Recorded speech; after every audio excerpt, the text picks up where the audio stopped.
This is Mike with On Point Preparedness.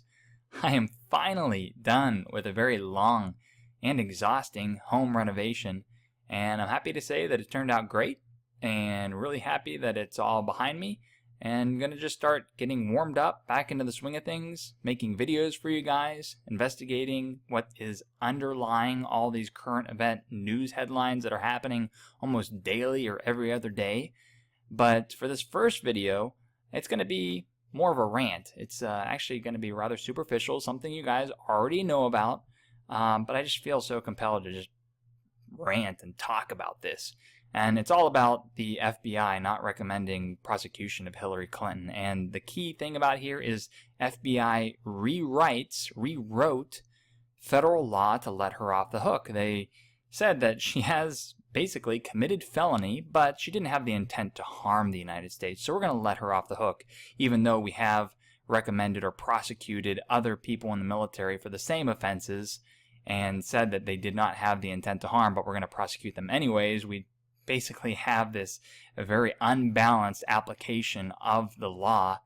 But again, I said key thing here is rewrite or rewrote federal law. That's what the FBI did. And it was only a couple years ago, if you remember, when Obamacare was about to die in the grave, put a fork in it, where Obamacare said in the law, the approved law, that an exchange must be established by the states.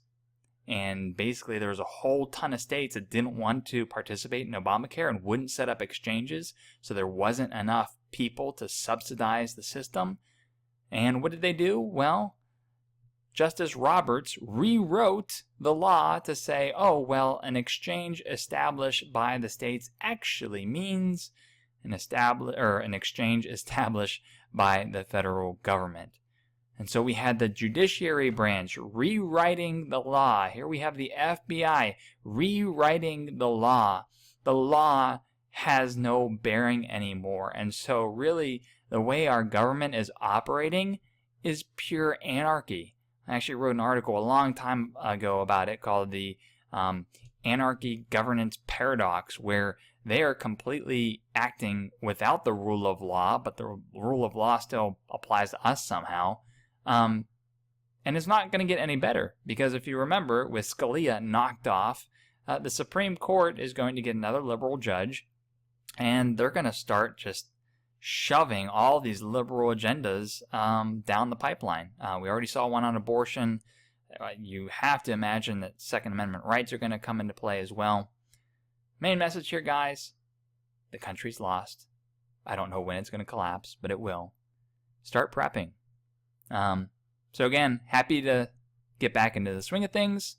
I need a little bit of warm-up period here just to get back. But thank you for all your patience, and I'll see you in the next video. This is Mike with On Point Preparedness. See you guys later.